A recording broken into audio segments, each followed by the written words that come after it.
Shalom à tous, Boker Tov les Koulam. On est avec le Rav Yehuda Ben Ishai et on continue le Mesilat Yesharim. On va aborder la Midat Anekiyut Be'ezrat Hashem. Tous ceux qui nous écoutent en rediffusé, soyez plus nombreux encore pour le direct qui est chaque lundi et chaque mercredi matin. Bonne étude à nous tous. Shalom, Boker Tov, bienvenue à tous et à toutes, comme l'a dit Aaron. Et on va effectivement aborder la troisième Mida, la troisième qualité-vertu qui, selon le Ramchal, vient compléter et couronner les deux premières qualités que nous avons étudiées. Nous avons étudié jusqu'à présent la qualité de la Zehirut, prudence, ensuite la qualité de Zrizut, le zèle, et la midata nekiyut, naki veut dire propre, veut dire net. Cette mida-là, cette qualité-là, maintenant va couronner les deux qualités précédentes. Et on va essayer de comprendre, en fait, qu'est-ce qu'il y a de plus. Parce qu'en réalité, elle les contient. La midata nekiyut contient et la midata zeirut et la midata zrizut. Mais qu'est-ce qu'elle amène de plus? Elle amène quelque chose de très profond.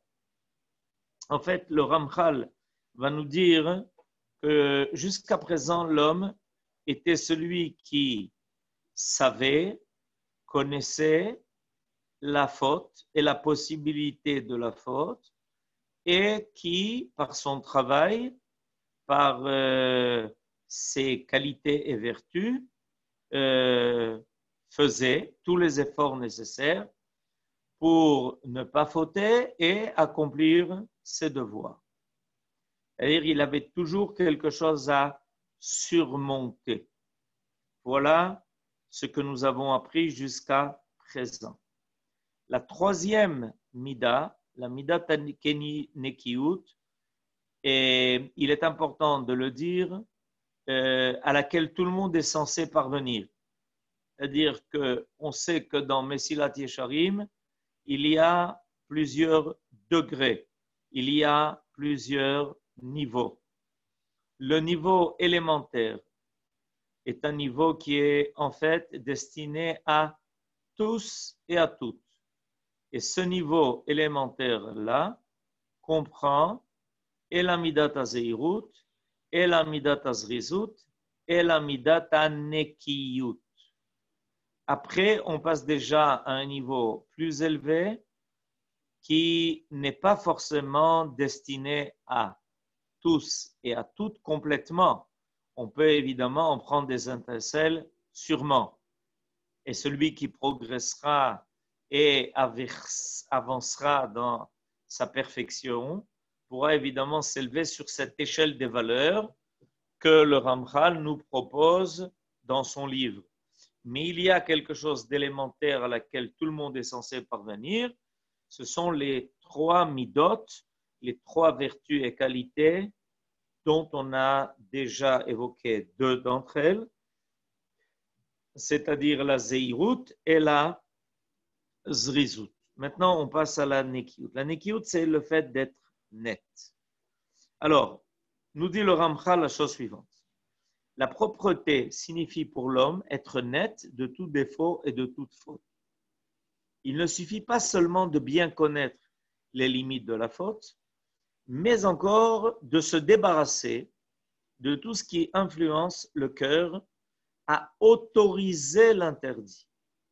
Et en approfondissant véritablement le sujet, nous constatons que notre cœur est encore investi d'envie. On n'a pas été purifié complètement. Aussi nous pousse-t-elle à la facilité.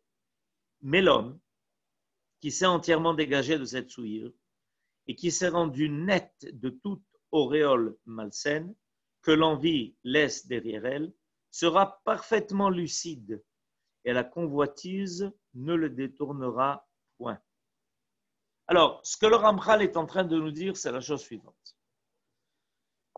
En fait, il y a une tendance à la faute. Il y a une tendance à l'erreur. C'est quelque chose qui se trouve très profondément en nous. Et évidemment, plus on en est conscient, plus on va l'éviter, plus on va s'en détourner, plus on va surmonter. Mais quand on est très honnête avec soi-même, on finit par comprendre qu'en réalité, on n'est pas propre de ça, on n'est pas net de cette tendance. Le fait qu'on réussisse à chaque fois à surmonter cette tendance, à la dominer, à nous écarter de la faute et de l'erreur, ne signifie pas pour autant que notre être est libéré de cela. En réalité, on n'est pas libre. On a un problème de liberté vis-à-vis de notre tendance à la faute, à l'erreur, au manque de prudence, au manque de zèle.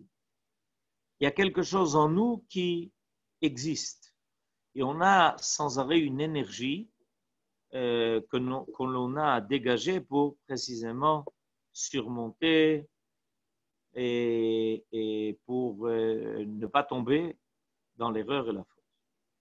Le Ramchal nous dit que l'homme doit s'élever un cran de plus.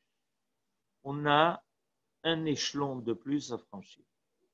L'échelon de plus que l'on a à franchir, c'est précisément nettoyer notre être de la possibilité de la faute, de cette tendance qui existe en nous. Et dans le Kriyat Shema, il est marqué que l'homme ne doit pas se laisser détourner par son cœur et ses yeux. Alors, en général, on a l'habitude de dire que si un homme voit quelque chose, en le voyant, ça éveille en lui la convoitise du cœur. C'est pour ça qu'il faut faire très attention de ne pas se laisser égarer par son regard. Et qu'il y a des cas où il faut fermer les yeux. C'est assez souvent d'ailleurs. Alors, la remarque qui est faite à propos de ce verset de Kriyat Shema, qui se trouve dans le 3e chapitre, c'est qu'il y a marqué le contraire. Il n'y a pas marqué que l'homme doit faire attention de ne pas laisser son regard s'égarer à toute chose, mais il est marqué d'abord qu'il doit faire attention à son cœur. Lo taturu achare levavchem ve'achare enechem. Ne vous laissez pas détourner, entraîner par vos cœurs et vos yeux. Or, a priori,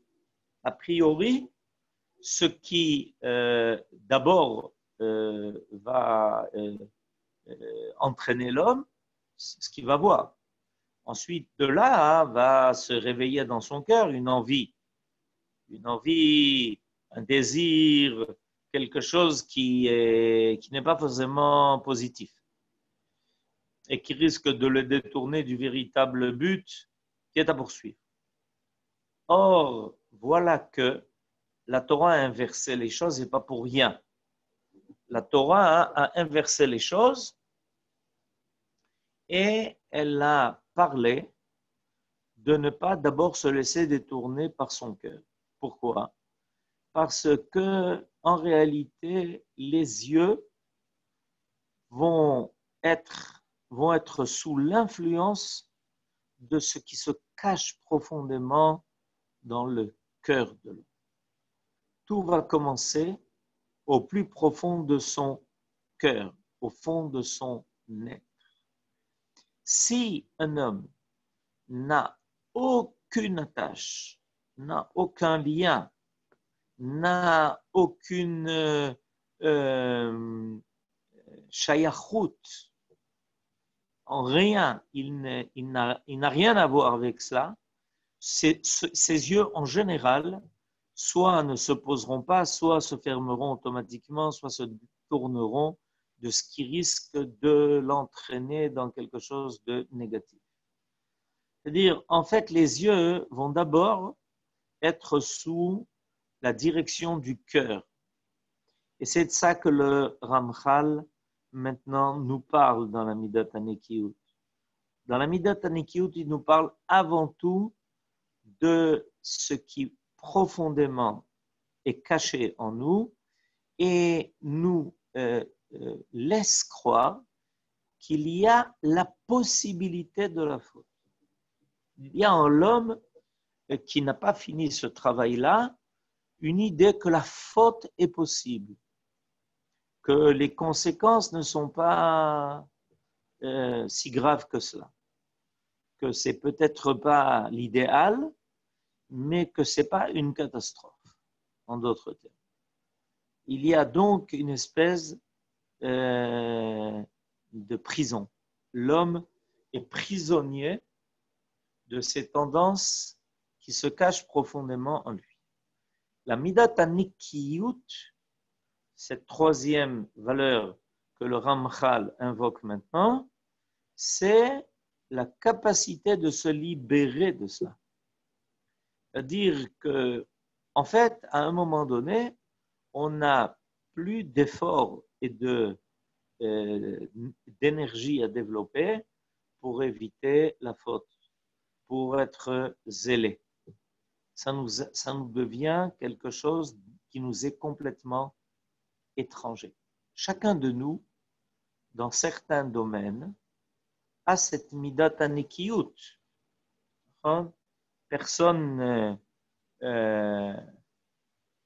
en général, on ne se lève pas chaque jour avec l'idée d'aller, que Dieu nous préserve, commettre un crime ou faire des choses qui sont déjà pour nous des acquis. On n'a pas besoin de faire des efforts pour surmonter cela. Il y en a qui, oui, doivent faire des efforts pour cela. Ils ne sont pas nets à ce niveau-là. Ils ont besoin de faire des calculs, des efforts. Et c'est pour eux d'ailleurs qu'on utilise tous les avertissements et toutes les menaces. Les menaces qui sont évoquées soit par la loi, soit par d'autres systèmes, sont destinées à faire reculer celui qui se laisse entraîner, celui qui pense que c'est possible, que rien ne va se passer s'il passe au feu rouge. D'accord ? Alors, on va le menacer d'être photographié, d'être arrêté par un policier, d'avoir une forte amende, de faire que son permis de conduire va lui être retiré. Tout cela, c'est pour précisément bloquer, pour essayer de freiner ceux qui sont prêts à des imprudences et se laissent entraîner à faire des choses que leur cœur réclame d'eux. Et il arrive que ces personnes-là n'arrivent pas à contrôler jusqu'au bout. Et que finalement, ce qui se cache au plus profond de leur cœur et de leur âme va quand même les entraîner à faire quelque chose, même s'il y a un risque énorme et même une sanction qui est prévue. Voilà, ce que le Ramchal voudrait, en nous parlant de cette mida, en nous parlant de cette qualité, c'est précisément que l'homme arrive à surmonter cela. Il arrive à dominer son cœur, c'est-à-dire à le nettoyer de ce qui, de façon consciente ou inconsciente, le traîne vers la possibilité de la faute et de l'erreur, et que le cœur n'est plus l'influence qui risque d'amener l'homme à envisager la possibilité de l'enfant. C'est-à-dire que, voilà, c'est le niveau que la Torah, en fait, voudrait de la part de l'homme. Le niveau que la Torah voudrait de la part de l'homme, c'est de faire ce travail-là.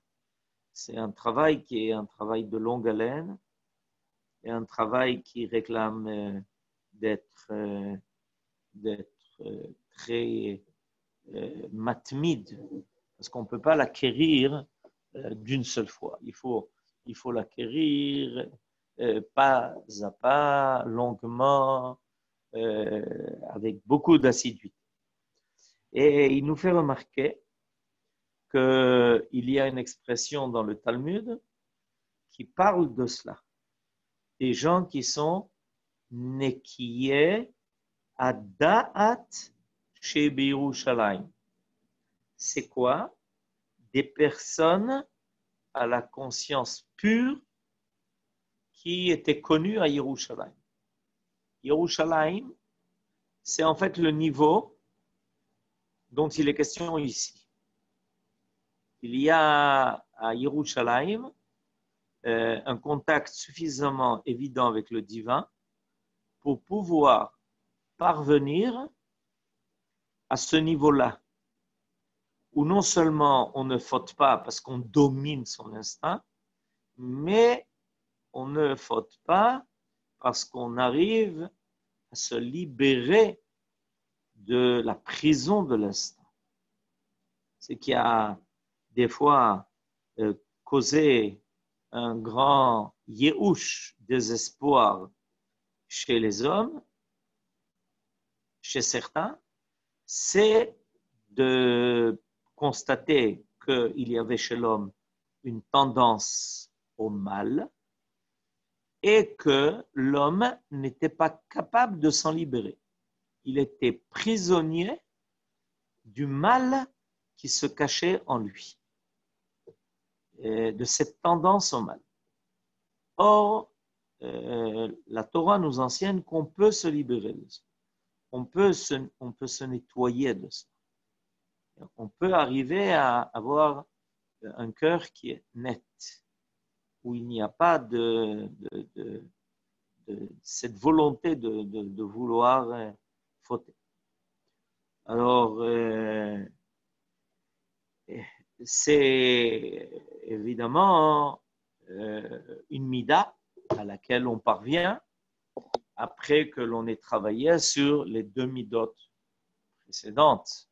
Il y a là des étapes, il y a là quelque chose de graduel qui se fait. Et ça se fait de façon graduelle parce que effectivement on a fait sur soi-même beaucoup d'efforts et on a petit à petit on a voulu avoir envie de ne plus être atteint de cela. Avec le temps, l'homme n'a plus envie, il a une conscience qui est tellement développée qu'il rejette cette espèce d'entraînement malgré lui vers la faute et vers l'erreur. Il ne veut plus de ça. C'est quelque chose qui ne lui est plus naturel. Et c'est vrai que de temps en temps, il y a un sentiment de Yetzer hara, de mauvaise volonté qui se réveille en lui, mais il n'en a plus envie, il la désire plus. Il veut se libérer de cela. Il veut être un homme libre. Et c'est au niveau personnel le goût de la liberté. C'est un goût extraordinaire que j'arrive à découvrir en moi, qu'il y a en moi un être qui veut être propre, qui veut être net. Il y a en moi quelque chose d'autre qui est Neshama Teora. Elokai, Neshama Shenatatabi Teora. Mon Dieu, tu as mis en moi une Neshama qui est Teora. Alors, en général, dans un premier temps, l'homme n'a pas contact direct avec la Neshama Teora. Il doit partir à sa recherche. Ce que Akadosh Baruch Hu dit à Avraham Avinu, c'est une recherche de quelque chose d'autre qui est en lui. Lech lecha. Va vers un toi, ton toi, ce que tu es, toi. Avraham Avinu est un homme extraordinaire qui a découvert l'idée de l'unité dans le monde, l'idée de la bonté. Et Avraham Avinu n'a plus besoin, quand il a découvert cela, avec un travail qu'il a fait pendant de longues années, il n'a plus besoin pour ça de faire des efforts. Pour lui, faire le bien est quelque chose qui est naturel, qui est donc total. Il se met en marche et il va vers cet être profond, extraordinaire, qui est en lui et qu'il va découvrir. En général, à cette époque, là où Abraham vivait, on détournait l'être de lui-même. Cette idolâtrie était basée sur l'idée que l'homme était attiré par le mal, par toutes les forces qu'il rencontrait et à laquelle il était soumis et qu'il fallait, devant lesquelles il fallait se prosterner.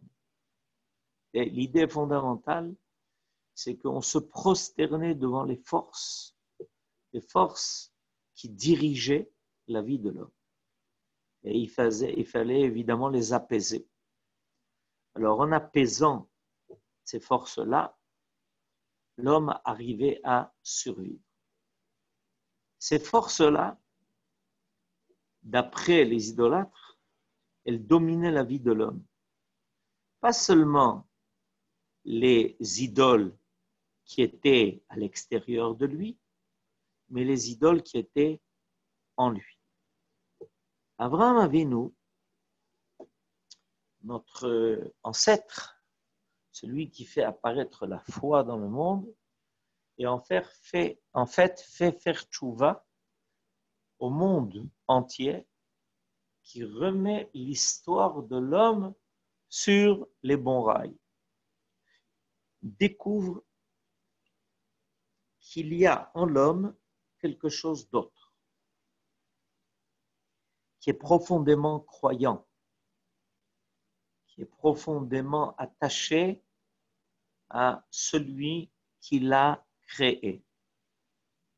Avraham Avinu découvre qu'il y a en l'homme quelque chose qui est ignoré, qui est très profond, qui est bon, qui désire la vie. Et il va faire ce travail. C'est un travail extraordinaire. C'est un travail où Avraham Avinu n'est plus celui qui a besoin de s'efforcer d'être bon, mais qui est bon de façon naturel. Il est guidé par le chesed. Abraham Avinu est guidé par le chesed. On le voit durant sa vie. Combien il est guidé par le chesed. Il a réussi à être net et propre de tout égoïsme. De tout égoïsme. Il veut à tout prix que le bien apparaisse sur terre. Pas seulement à travers lui, mais même à travers les autres. Il veut aider l'ensemble de ceux qui l'entourent, de ceux qu'il rencontre, de ceux qu'il connaît. Il veut les aider à découvrir cela, à faire apparaître ce bien qui se cache en eux. Et c'est important de le savoir parce que ensuite, dans l'Ecclésiaste, le roi Shlomo, Salomon va dire cela, que Dieu a créé l'homme droit. Il a créé l'homme droit. C'est-à-dire qu'il y a en nous, profondément en nous, très profondément en nous, un être que l'on doit découvrir, qui se cache et qui est Lev Tov, un bon cœur, quelque chose qui est propre, qui n'est pas atteint par tout ce qui, dans ses habitudes, dans ce que l'homme a connu, le tire et le tiraille vers quelque chose de mauvais.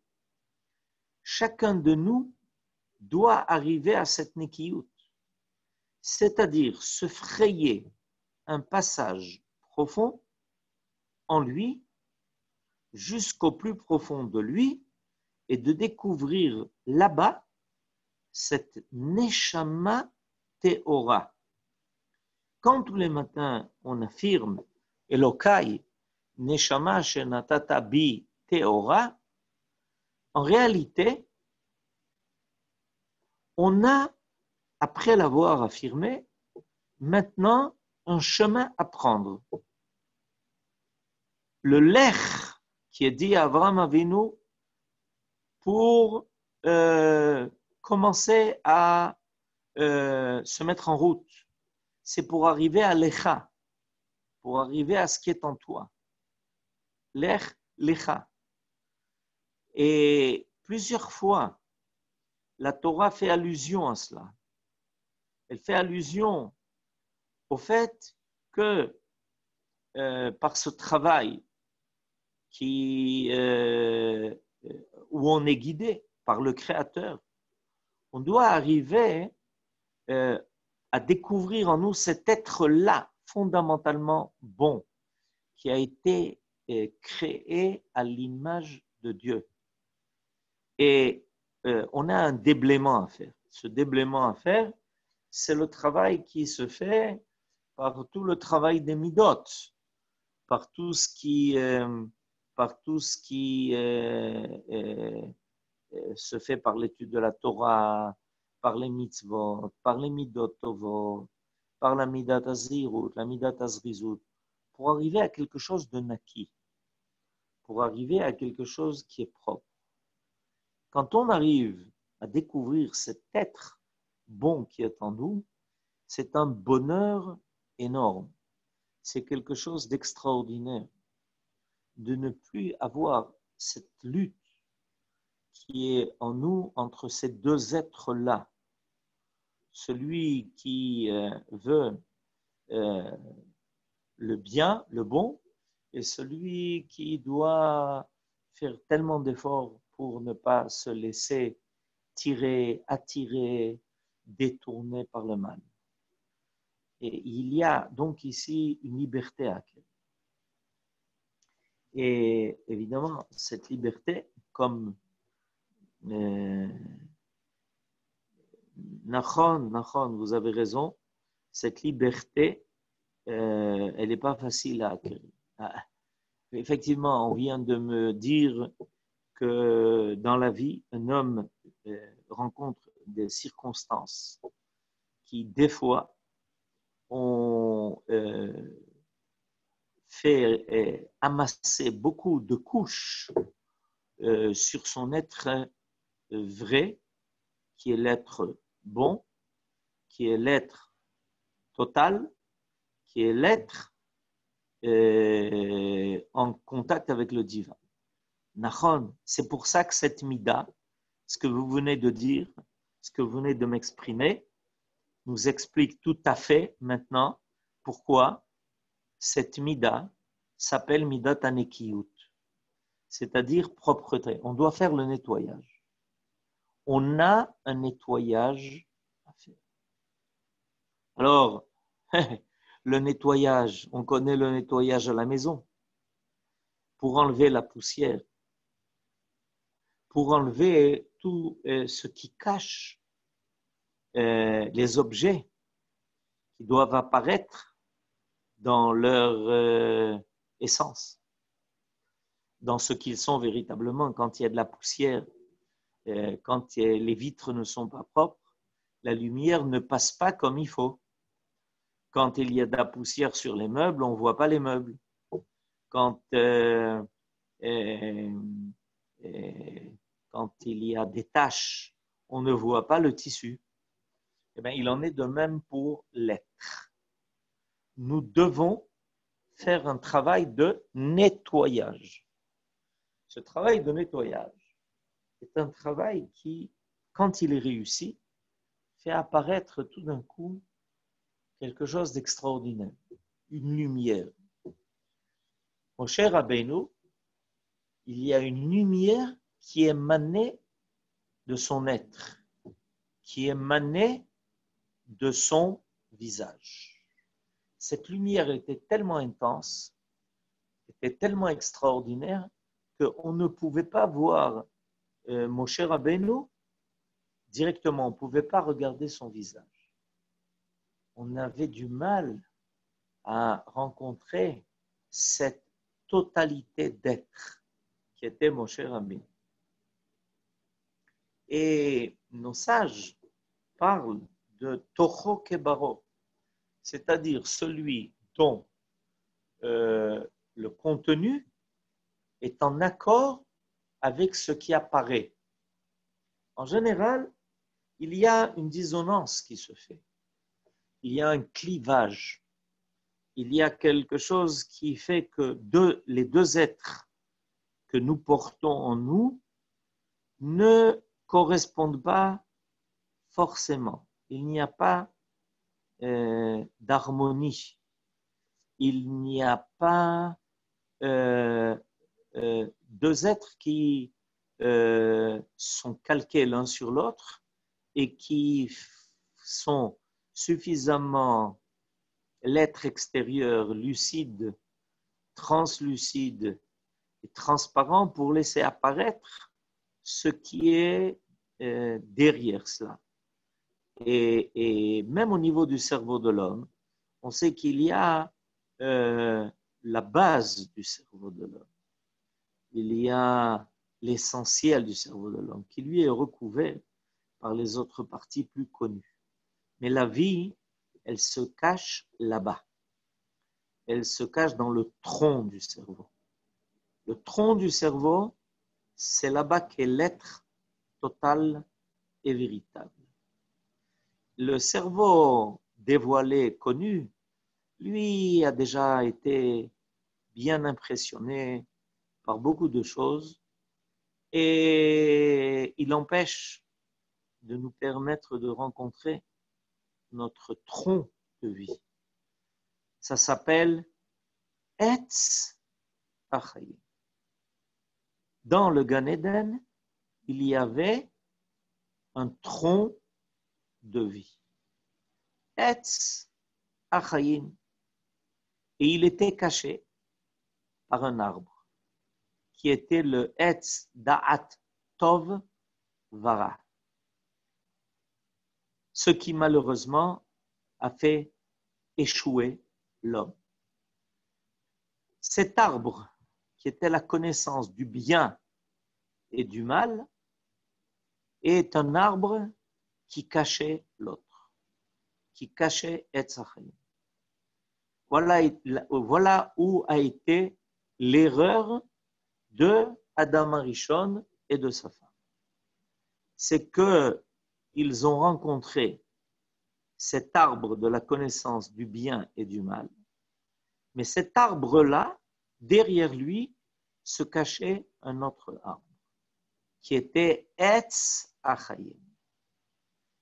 Et alors, en s'attardant devant l'arbre de la connaissance du bien et du mal, ils ont ignoré l'arbre de la vie. Etz HaChaim. Et voilà ce qui nous arrive. Malheureusement, on passe une bonne partie de notre existence.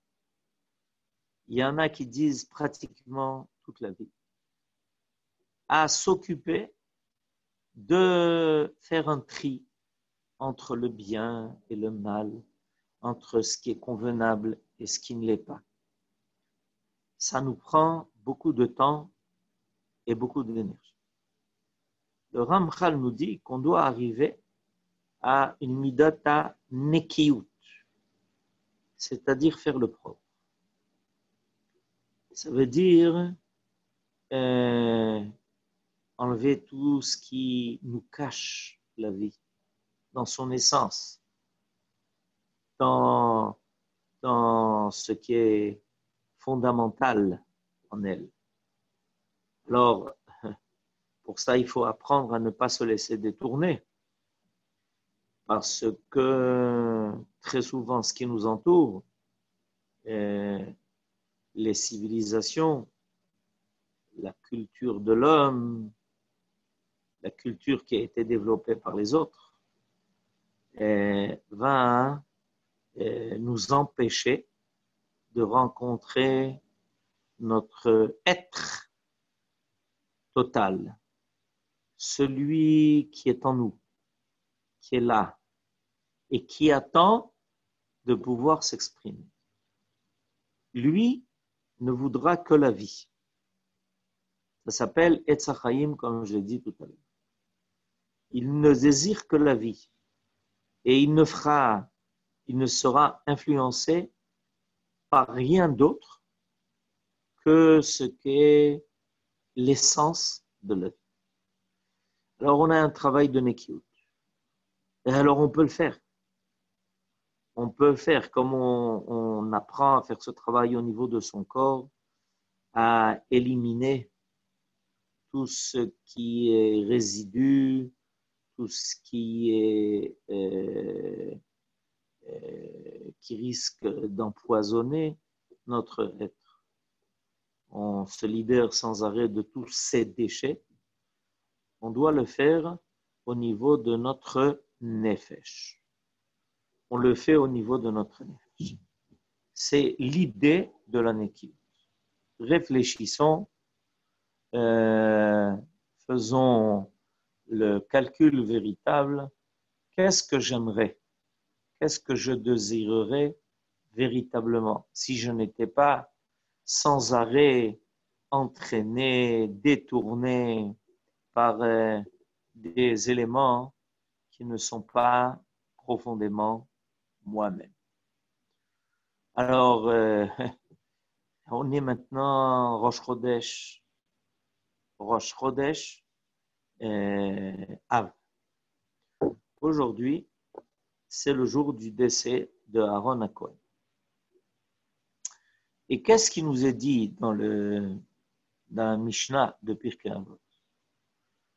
Hillel Omer, Eve mitalmidav shel Aaron. C'est-à-dire, choisis d'être l'élève de Aaron. Pourquoi je choisirais d'être l'élève de Aaron? Parce que, nous dit le Rav Kook, dans chaque enfants d'Israël, il y a une étincelle de Kohen qui se couche, qui se cache. Ve'atem tiuli mamlechet kohanim vegoy kadosh. Il y a en nous cette idée de la keuna. On doit éveiller en nous l'être qui est capable d'être Kohen. On peut être Kohen. On peut être Kohen. On peut être Melech. On peut être roi. Il y a en nous tout cela.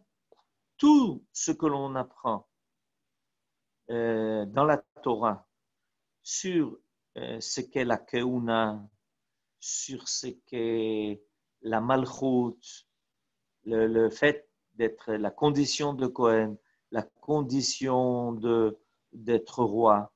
Tout cela, c'est en nous. C'est profondément inclus en nous. Et si on nettoie notre être de tout ce qui peut le détourner, tout d'un coup, on découvre qu'on est capable de se élever à ce niveau-là. Imaginez-vous que des fois, on a besoin de cela. Quelqu'un qui est nazir, par exemple, on lui dit, tu sens que tu as besoin de t'élever à ce niveau-là, eh bien, on va te donner maintenant les lois du Kohen Gadol. Tu vas te conduire comme un Kohen Gadol. Alors que c'est un être qui n'est pas Kohen. Oui, mais il veut faire apparaître. Il sent qu'il a besoin de réveiller cela, de faire apparaître cela en soi. Chacun de nous porte en lui tous ces différents niveaux, degrés de personnages extraordinaires. On a en nous cette étincelle de Moshe. On a en nous cette étincelle de Aaron. Alors, qu'est-ce que nous dit Hillel? Ben, écoutez, éveillez en vous cette capacité d'être Aaron à Cohen. Ohev Shalom, Rodev Shalom, celui qui aime la paix, qui la poursuit. Ohev et Abriot, d'aimer tout le monde. On Mekarvan la Torah et d'aider tout celui qui m'entoure avec moi de se rapprocher de la Torah. Éveillons en nous cette faculté, cette dimension. Et comme aujourd'hui on est Rosh Chodesh Av, il est clair que la lumière de Aaron à Cohen aujourd'hui éclaire d'une grande lumière, qu'on mette à profit les jours maintenant qui nous séparent de Tisha B'Av pour cela. Alors, qu'est-ce que vous me demandez, monsieur Assouline? Je n'ai pas réussi à comprendre.